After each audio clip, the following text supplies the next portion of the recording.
commerciaux pour aller travailler sur le terrain, quoi. Merci. Bon, bah là, avez-vous des questions, messieurs, mesdames, dans la salle? Vous avez quand même des questions. Je pense, monsieur le préfet. Non, mais moi, je trouve ces exposés, d'abord, merci de votre invitation. Hein, donc, je trouve ces exposés extrêmement intéressants. J'ai constaté à travers vos exposés pour le responsable de l'AMP que malgré tout, parce que je cherche toujours des raisons d'espérer dans nos missions, parce que je ne suis pas tout seul, nous sommes venus à 3, pas désespérés de l'État, puisque nous le représentons, mais que quand même, à travers Oseo, par exemple, bon, vous avez pu innover, c'est une bonne chose. Pour ce qui concerne l'éternelle question, je dis éternelle parce que ça fait jamais qu'une trentaine d'années que j'en entends parler, quoi. Hein, je veux dire, si vous voulez, l'attirance des jeunes.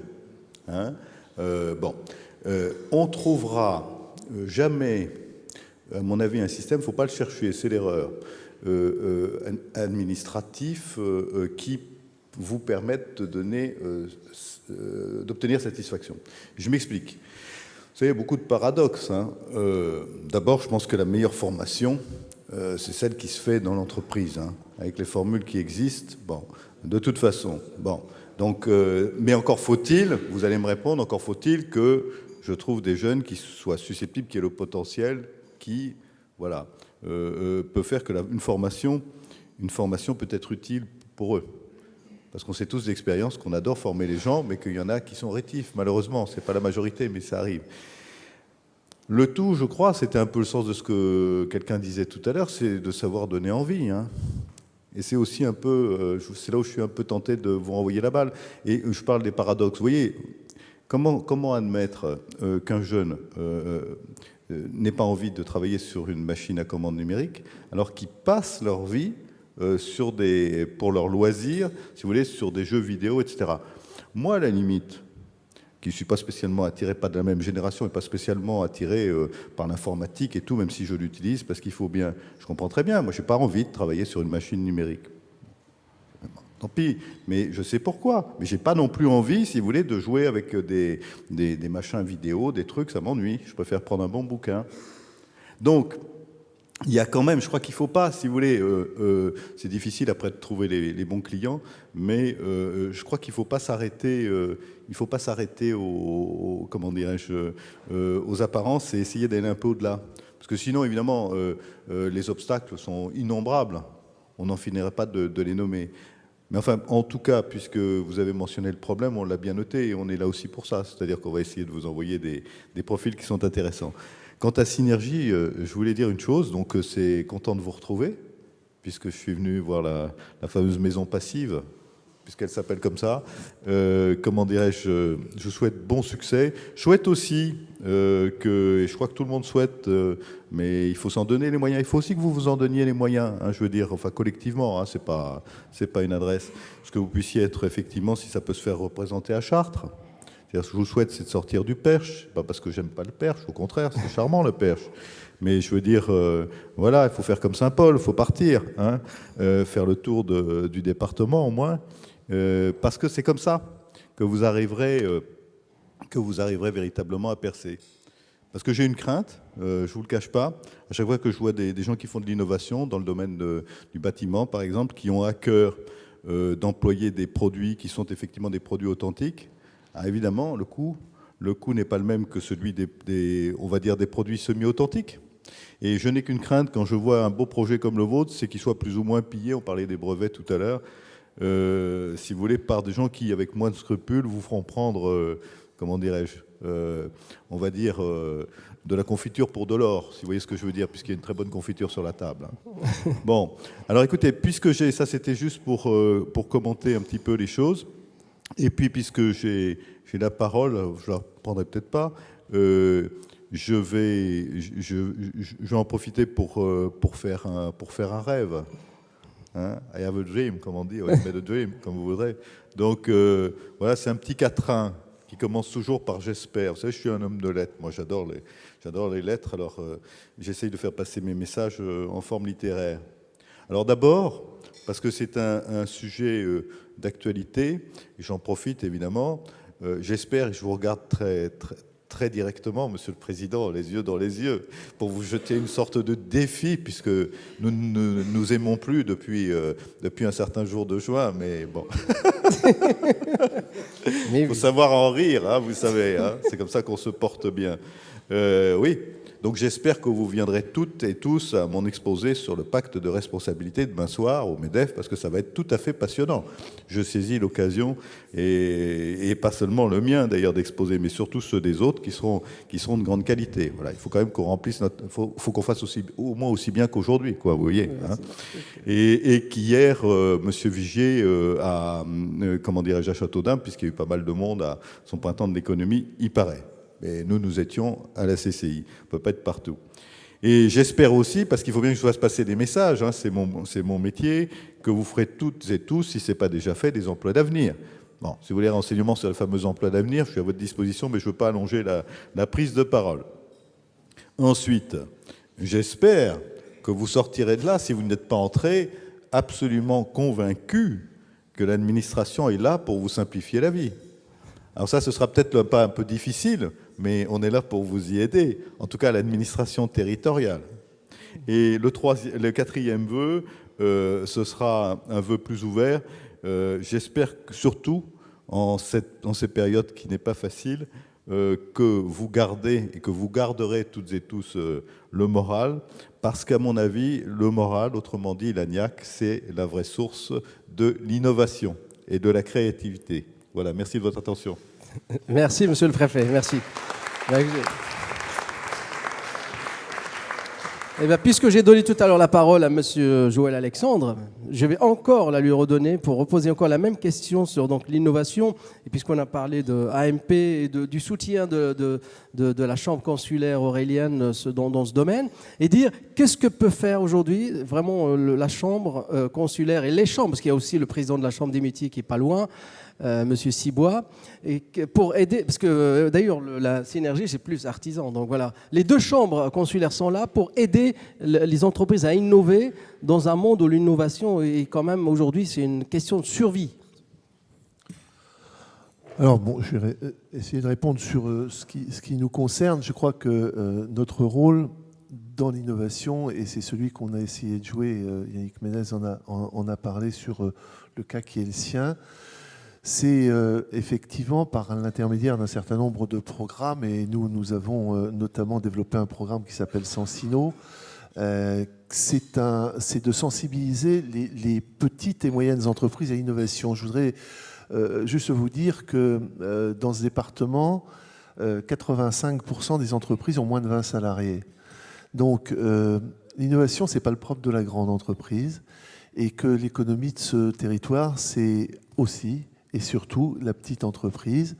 Et je crois que l'exemple de Yannick Ménez est frappant. Il faut aller chez lui pour en prendre la pleine mesure. On y était au creux de l'hiver avec monsieur le sous-préfet de Dreux et le président de la communauté d'agglo. C'est ça notre rôle. Notre rôle, c'est de permettre à ceux qui ont envie de le faire, d'abord de susciter l'envie. Susciter l'envie par des moyens, par des programmes que l'on a. Et puis, quand on a mordu à l'hameçon, c'est d'accompagner, parce que c'est difficile. Ça a été dit, le processus d'innovation, il est difficile. Il est difficile sur tous les plans, pas seulement technique. Il est difficile sur le plan financier.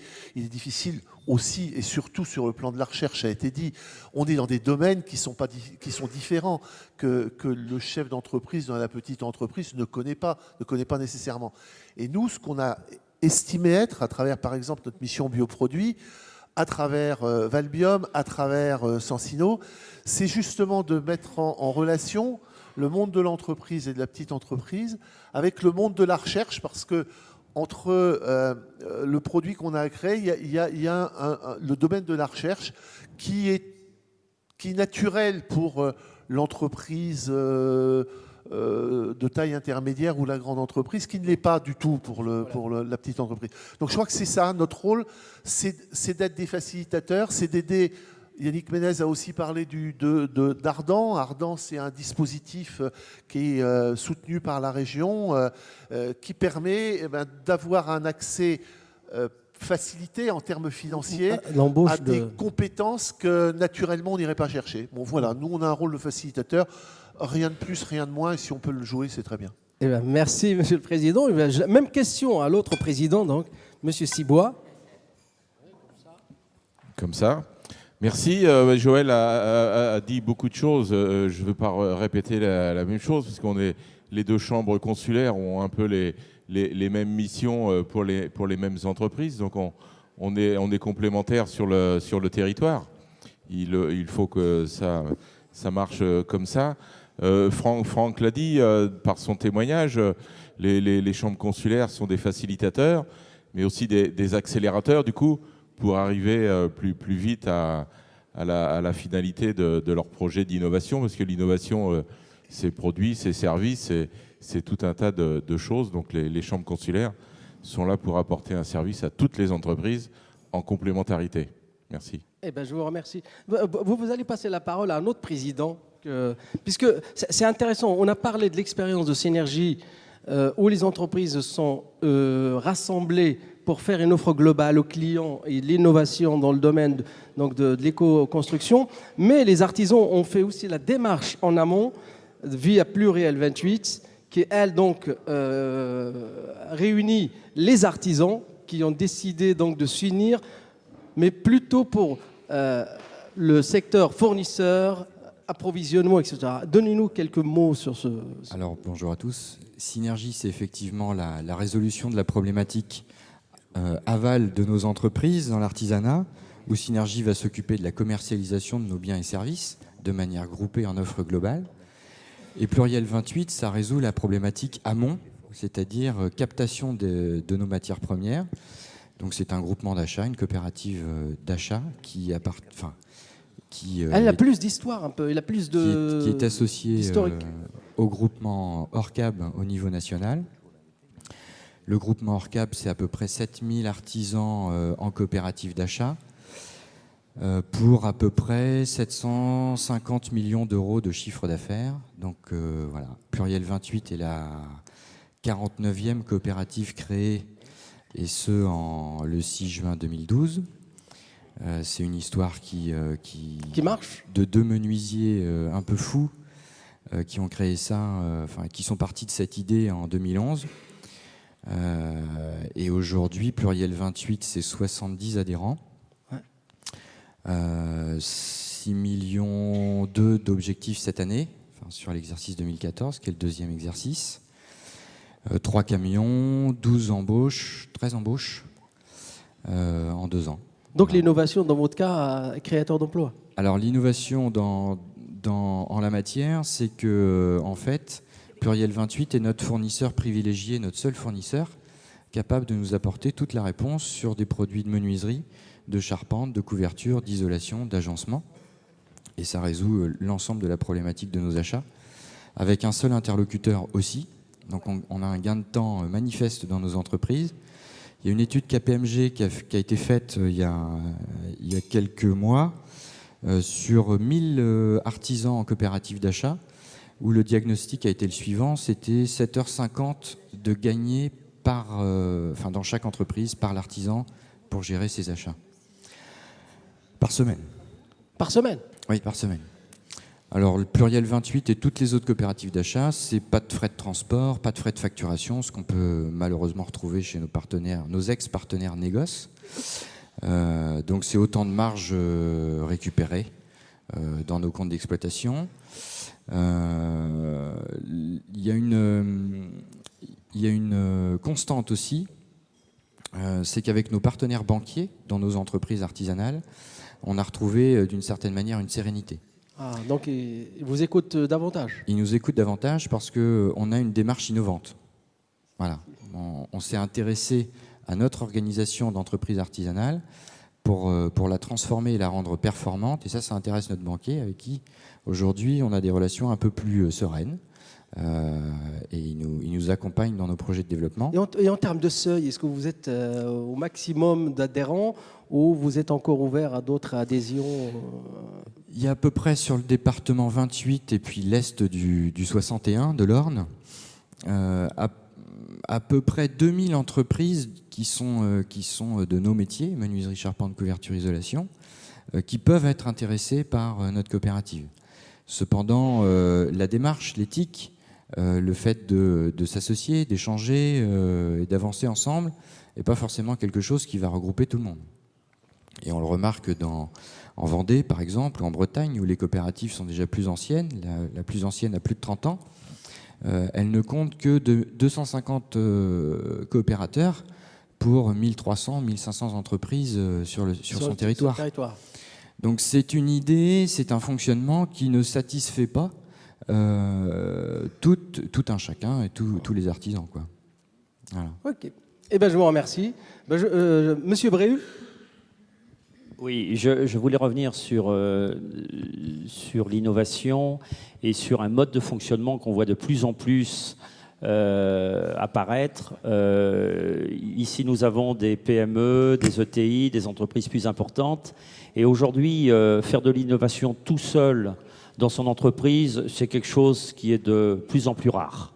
On assiste de plus en plus à des montages de systèmes collaboratifs entre entreprises, pour réduire les frais de recherche et développement, des accords avec des universités, avec des laboratoires privés ou publics. Il y a même des appels à projets qui sont faits en France ou même au niveau européen, où ce sont des groupements qui se montent de manière à pouvoir véritablement mutualiser des forces en matière de R&D pour véritablement répondre à cette problématique innovation.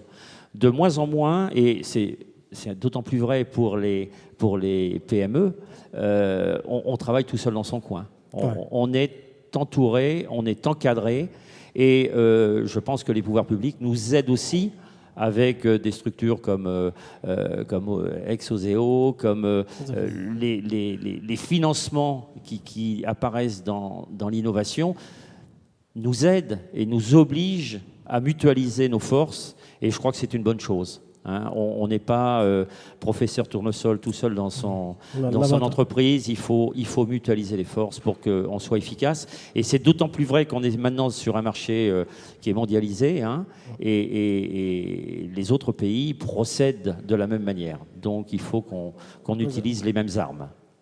Monsieur Peignan, la question toujours technique.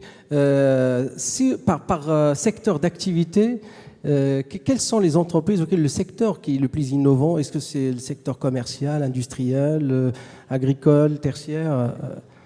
Est-ce qu'on peut avoir une réponse à cette question? Alors, le plus innovant, je ne sais pas si on peut qualifier un secteur plus innovant qu'un autre. On va dire qu'il y a des secteurs peut-être plus traditionnels, comme je vous le disais, le monde de l'énergie, le monde du ferroviaire, etc., dans lesquels la notion de sécurité notamment est importante, forcément ralentit un petit peu la cadence en termes d'innovation. Je ne suis pas certain qu'il y ait vraiment de secteurs que l'on puisse différencier, même si on a tout de même les nouvelles technologies, donc tout ce qui tourne autour des technologies de l'information et de la communication notamment, qui sont dans un mode... On est dans une spirale quand même de création permanente en termes d'innovation.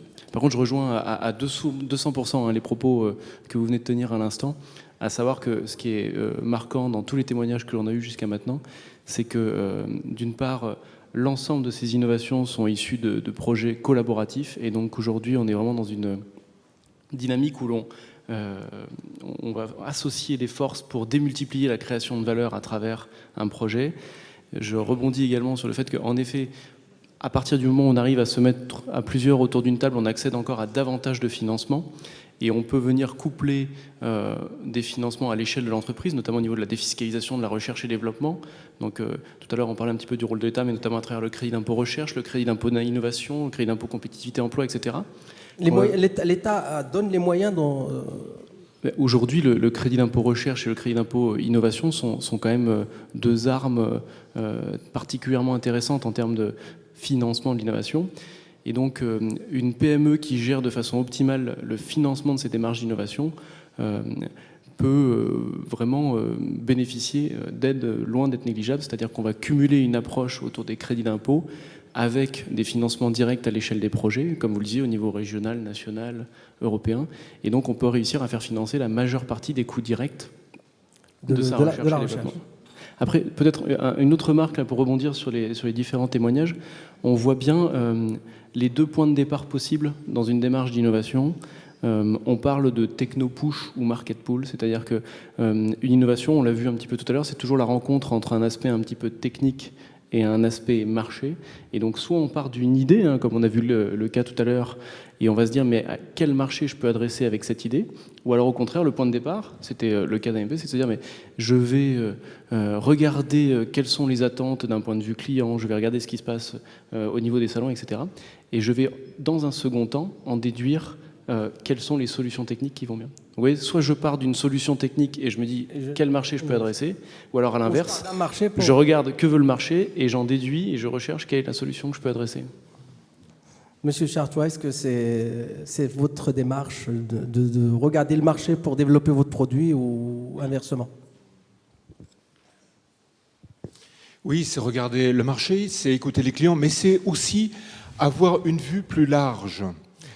Je ne crois pas que nos clients sont venus nous voir en disant on voudrait que nos machines soient plus économes en énergie. Non, c'est une tendance de fond. Et donc c'est une ouverture d'esprit suffisamment large qui permet d'apporter une solution globale et de mettre l'accent sur des produits high-tech. L'Occident, on est condamné à faire des produits high-tech et sensible aux grandes tendances du moment. Donc les produits verts, ça nous concerne aussi et on apporte ces solutions et on souhaite devancer aussi les désirs du client. Et est-ce que le marché, c'est vrai qu'on entend maintenant depuis une petite dizaine d'années de l'écologie, l'éco-construction, l'économie d'énergie, biomasse, etc., est encore un marché d'innovation d'avenir ou pas? Oui, c'est infini. L'innovation est infinie. Et ne craignons pas cela, ça fait des années qu'on innove et comme le temps s'accélère, nous sommes condamnés à accélérer. Sur les universités, vous verriez le travail qui est fait. Je vous rappelle Rouen, hein, il y a un gros travail de fait et je peux vous assurer qu'ils ont des produits dans les tiroirs qui sont très très intéressants pour le demain. Maintenant, je ne sais pas si on est au début, mais pour l'utilisation industrielle, je pense qu'il y a des possibilités qui s'élargissent. Oui, oui, on peut. Bien sûr, nous, c'est pour remplacer un matériel qui existait auparavant et qui coûtait, puisque, pour vous donner un exemple, 80% de notre aluminium est acheté en Chine, mais 80% de notre lin est envoyé en Chine. Donc, je vous donne juste le petit exemple. Alors, si on en regarde un petit peu avec nous, c'est pas si mal. Mais ce qui est sûr, c'est que le développement aujourd'hui de ces produits est très intéressant puisqu'en plus c'est localisé, en plus on peut le produire nous-mêmes et ce qui est aussi intéressant c'est qu'on fait des nouveaux métiers. Est-ce que le Made in France, on en a parlé et on en a fait est-ce qu'aujourd'hui le Made in France est créateur et facteur d'innovation aussi un facteur parce que M. Montebourg c'est une mode, etc. J'aurais peut-être juste rajouté un mot sur la question de la partie, enfin de l'environnement et du côté vert. Il faut savoir que le marché, il y a eu beaucoup de problématiques autour de cet aspect éco-conception depuis quelque temps, à savoir que, pour commencer, les entreprises ont fait des choses peut-être un peu trop révolutionnaires d'un point de vue environnemental et ont oublié de penser à ce moment-là qu'il fallait rester compatible avec les coûts du marché. Et donc l'erreur numéro 1 dans le monde de l'impact environnemental, enfin de l'éco-conception, c'est de vouloir faire trop vert et donc de se situer sur quelque chose qui est certes très intéressant d'un point de vue réduction de la pollution, mais qui n'a aucun sens d'un point de vue marché, c'est-à-dire qu'on est beaucoup trop cher. À l'inverse, il y a eu une phase après qu'on appelait de greenwashing, où tout le monde a prétendu savoir faire des choses environnementalement intéressantes. Et donc ça a également, pollué un petit peu le développement de ce marché-là. Donc c'est très important de pouvoir trouver le juste milieu, c'est-à-dire être capable de faire moins impactant, mais tout en conservant les points clés que sont la performance, le coût des produits, etc. Et voilà, et c'est en trouvant cet équilibre qu'on parlera réellement de développement durable et d'éco-conception. Et puis deuxième point, quand vous disiez est-ce que c'est facteur de développement économique, les Américains disent que le vert c'est avant tout la couleur du dollar. Voilà. donc voilà, comme quoi. Et donc, Monsieur Ledru, Je pense que nous, dans le bâtiment, il y a une spécificité quand même, c'est qu'il y a une réglementation thermique qui évolue. Et qu'aujourd'hui, le standard, c'est la réglementation technique thermique 2012, où 90%, 95% des logements construits aujourd'hui répondent à cette norme. En 2020, cette norme ne sera plus d'actualité, donc tout ce qui aura construit sera, entre guillemets, vétus plus aux normes. Nous, quand on construit à la RT 2020 des maisons passives comme celle de Coudray dont parlait Monsieur le Préfet, en 2020, cette maison, elle sera aux normes thermiques du moment. est-ce que donc c'est là, pour vous, économique. la réglementation de l'État est facteur d'innovation aussi? Quelque part, c'est au moins un facteur de différenciation pour nous. Puisque vous parlez de l'État, et ça va me permettre d'excuser le président de la CCI qui doit bientôt partir, ainsi que votre... Non, mais je vais me lever d'ailleurs pour vous parler un peu, je trouve ça plus poli. Je voulais vous dire deux ou trois choses quand même avant de partir, en m'excusant de devoir partir, mais là, à 10h, visioconférence avec le préfet de région sur les fameux emplois d'avenir. Alors, il faut être à l'heure. Donc, ce que je voulais vous dire quand même, c'est que les choses sont ce qu'elles sont, hein, comme dit Lao Tse, hein, dans un passage que vous avez certainement lu ou deviné. Mais n'empêche que, une fois qu'on a dit ça, et donc les choses sont difficiles, en clair, mais ça tout le monde le sait bien, on ne va pas se le répéter jusqu'à la fin des temps. C'est quand même un peu une manie franco-française qui finit par rendre ce pays insupportable, y compris à votre serviteur. Il faut arrêter. Bon, faut arrêter. Ce qu'il faut se dire par rapport à toutes les questions, c'est que nous avons quand même... Moi, j'ai fait exprès de venir avec Madame Brosseau. Je vais la faire rougir un peu. Ben oui, parce que nous avons quand même pensé plus, si vous voulez, dans vos démarches, que vous n'avez pas le temps, mais quand même que vous avez encore, je dirais, la chance, hein, sans fausse modestie, tant pis, d'avoir une préfecture avec, par exemple, une chargée de mission des affaires économiques qui vous connaît bien, qui peut être un relais efficace pour les interrogations, les questions que vous vous posez. Hein. Je veux dire, je trouve que quelquefois, on regrette trop les uns et les autres de ne pas avoir à sa disposition telle ou telle solution, ou que les choses soient comme ci plutôt que comme ça, sans se donner le mal de jeter un simple coup d'œil autour de soi à 50 cm, hein, pour se rendre compte qu'on n'a pas forcément la réponse exacte à ces questions, bien entendu, mais qu'on peut trouver quelqu'un qui peut vous mettre sur un chemin etc. Moi, je ne sais pas si c'est une déformation de l'action territoriale, mais c'est ça que l'action territoriale, depuis 30 ans, m'a appris. C'est-à-dire que, certes, le monde est imparfait, certes, les lois sont compliquées, certes, les règlements sont difficiles, et ainsi de suite. Mais si on continue comme ça, pour le coup, on n'innovera jamais, parce que vous n'aurez jamais des lois parfaites, des règlements exemplaires, et ainsi de suite. Hein. Donc je pense que ce qu'il faut, c'est un peu le sens aussi de ma présence là aujourd'hui, c'est de vous dire qu'on est là malgré tout, si vous voulez. On est là pour se faire engueuler parce que l'État ceci, parce que l'État cela. On a l'habitude, voilà, le cuir bien tadé, si vous voulez, c'est le boulot. Mais on n'est pas seulement là pour ça, quoi. Et ce qui est agréable d'ailleurs en Eure-et-Loire, c'est que je crois que nos partenaires l'ont compris. Hein, l'ont compris. On est là pourquoi ? On est là parce qu'on s'intéresse aussi aux entreprises. On n'est pas là simplement pour vous faire rendre gorge, si vous voulez, mais aussi pour vous aider dans l'innovation. Vous voyez ? Et donc, pensez-y davantage, même si vous êtes pressés, même si nos agendas sont aux uns et aux autres extrêmement bousculés. Pensez-y davantage. Et je pense qu'au-delà de votre entreprise, ce département aussi ne s'en portera que mieux. Et puis, moi, ce que je voudrais aussi, puisque je voudrais faire un rêve complémentaire avant de partir, après, il va falloir que je me dépêche, sinon je vais me faire engueuler par mon patron. C'est l'union, vous voyez, la solidarité et l'union au plan local. Je pense que c'est très, très, très important au niveau des établissements consulaires, au niveau des différents clubs, au niveau des entreprises. Il faut quand même se répéter. Je vois avec satisfaction que le président de la Chambre des métiers hoche la tête. Comment dirais-je ? Il faut être aussi capable, les uns les autres, je pense, de dépasser un peu nos querelles gauloises. D'autant plus qu'il y a très peu de Gaulois, de purs Gaulois autour de la table, vous savez. Et pour être capable quand même d'apporter une réponse du territoire, si vous voulez, aux défis du présent. Parce qu'on est tous à se plaindre, et nous, à la préfecture, les premiers, parce que les instructions pleuvent, si vous voulez, du matin au soir et du soir au matin, hein. On est tous à se plaindre que finalement nous sommes victimes de centres de décision qui nous échappent. Mais finalement, on ne prend pas assez la mesure. Il faut aussi regarder la poutre qu'on a dans son œil, si vous voulez. On ne prend pas assez la mesure de notre absence d'union, de solidarité territoriale. Parce que c'est ça la vraie réponse à un monde difficile. Vous savez, moi, je suis extrêmement marqué par tout ce qui est de l'ordre du micro et du macro. Oui, on vit dans une économie mondialisée. Ce serait quand même être un peu aveugle que ne pas le reconnaître, et même, si j'ose dire, journaliste présent dans la salle, mais enfin, en tirer un certain nombre de conséquences. Contenterait de dire ça. Et d'un autre côté, et l'un appelle l'autre, je vous rends aussi attentif à ça.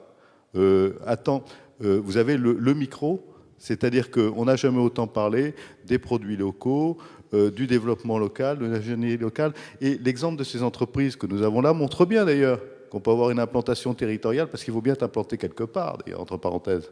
On ne peut pas être implanté nulle part. Bon, et autant que ce soit en Eure-et-Loir. Et puis, justement, je dirais, regardez vers le monde entier, le monde globalisé. Voilà ce que je voulais vous dire pour vous remercier encore de vous dire que j'ai pris beaucoup d'intérêt. C'est très sérieux. Le cabinet prend très à cœur sa mission. Je félicite. Il pose les bonnes questions. Voilà, je vous souhaite une bonne fin de petit déjeuner et je reviendrai avec plaisir. Merci beaucoup. Merci. Bon. Quelqu'un veut la parole? C'est bon? Eh bien, je vous remercie. Ah, il y a quelqu'un? Pardon, excusez-moi. On parle d'innovation, mais à aucun moment on a abordé la protection de l'innovation et des brevets. Combien ça coûte et ces brevets sont-ils encore abordables pour les petites et moyennes entreprises? Alors, on a légèrement abordé à travers le cas de monsieur tout à l'heure la question de la protection. Plusieurs solutions s'offrent à l'entreprise, entre le choix du secret, le choix du dépôt de brevet. C'est sûr qu'un brevet aujourd'hui étendu à de nombreux territoires coûte relativement cher. Je pense que c'est un vrai choix, et à l'échelle régionale, en général, vous avez des soutiens qui peuvent être disponibles. Alors je ne sais pas si en Eure-et-Loir, vous avez notamment l'INPI qui peut venir faire des permanences. En général, ils sont en mesure de répondre à des premières questions et d'orienter l'entreprise vers le bon choix de protection. Mais c'est une stratégie en tant que telle, et une question qui doit être posée à chaque nouvelle idée, on va dire. Merci. D'autres questions? Oui, c'est pas une question, hein. C'est surtout une remarque qui a été finalement abordée tout au long de cette matinée. C'est le financement de l'innovation. Je ne vais pas vous faire la langue de bois. Je suis le patron du CIC ici à Chartres. Pour l'Eure-et-Loir. Le financement de l'innovation, ce n'est pas le sujet le plus facile pour le banquier. Tout le monde le sait. Néanmoins, si vous nous mettez dans la boucle dès le début, on parlait tout à l'heure de collaboration, de partenariat dès l'origine, mettez le banquier, quel qu'il soit, à l'information, à l'origine de votre souhait d'innovation. On a quand même assez de recul, assez d'expérience pour vous dire comment on va pouvoir le faire.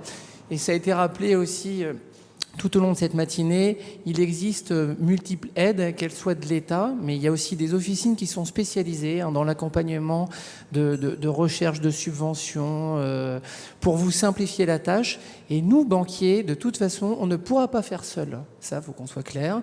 Vous ne pouvez pas faire seul. Sans l'État, on ne pourra pas avancer. Et donc, nous, on a aussi besoin d'être vraiment à la source de votre sujet pour vous accompagner.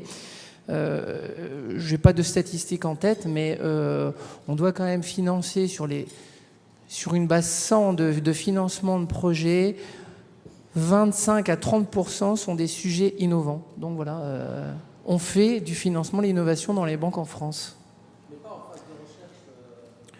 C'est un peu plus compliqué, mais on le fait aussi lorsque c'est bien structuré, bien accompagné dès l'origine. Voilà. Donc, mettez-nous à l'origine le plus en amont possible à vos côtés. Voilà. D'autres réflexions, d'autres questions? Eh bien, écoutez, c'était un plaisir de partager ce petit déjeuner avec vous. Je vous souhaite vraiment de bonnes vacances, parce que c'est le dernier avant le septembre. Et puis, bonne journée à tous et à toutes.